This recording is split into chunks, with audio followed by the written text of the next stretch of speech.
दादेगाव हजारे येथील ग्रामस्थांनी विविध प्रलंबित मागण्यांसाठी आमदार विलास भुमरे यांची भेट घेऊन निवेदन दिलं आहे। दादेगाव येथे मूलभूत सुविधा आणि विकास कामे तातडीने मार्गी लावावीत अशी मागणी यावेळी करण्यात आली आहे। गावात मराठा समाजासाठी स्मशानभूमी नसल्याने गावातील एखाद्या व्यक्तीचं निधन झाल्यानंतर स्वतःच्या शेतामध्ये त्याच्यावरती अंतिम संस्कार करावे लागतात। पावसाळ्यामध्ये अनेक शेतकऱ्यांच्या शेतामध्ये जाण्यासाठी रस्ता नसतो, त्यामुळे मृतदेहाची विटंबना होते। तसेच गावातील जिल्हा परिषद शाळेमध्ये विद्यार्थ्यांची संख्या मोठ्या प्रमाणात असून शिक्षकांचे पदे असतानाही शिक्षकांची कमतरता शाळेमध्ये भासत आहे। त्यामुळे विद्यार्थ्यांचे शैक्षणिक नुकसान होत आहे। शाळेतील विद्यार्थ्यांसाठी तात्काळ जिल्हा परिषद शाळेसाठी एका शिक्षकाची मागणी करण्यात आली। त्याचबरोबर गावामध्ये मुख्य ठिकाणी वाचनालय उभारण्यात यावे यासह विविध मागण्या आमदार विलास भुमरे यांना दिलेल्या निवेदनात करण्यात आल्या आहे।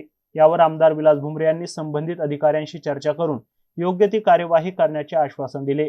तसेच गावच्या सर्वांगीण विकासासाठी आवश्यक निधी उपलब्ध करून देण्याचा प्रयत्न करू असं त्यांनी स्पष्ट केलंय।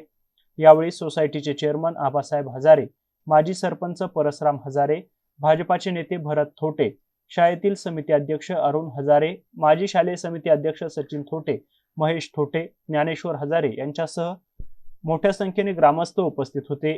सिद्धार्थ मगर, एमसी न्यूज पाचोड, पैठण।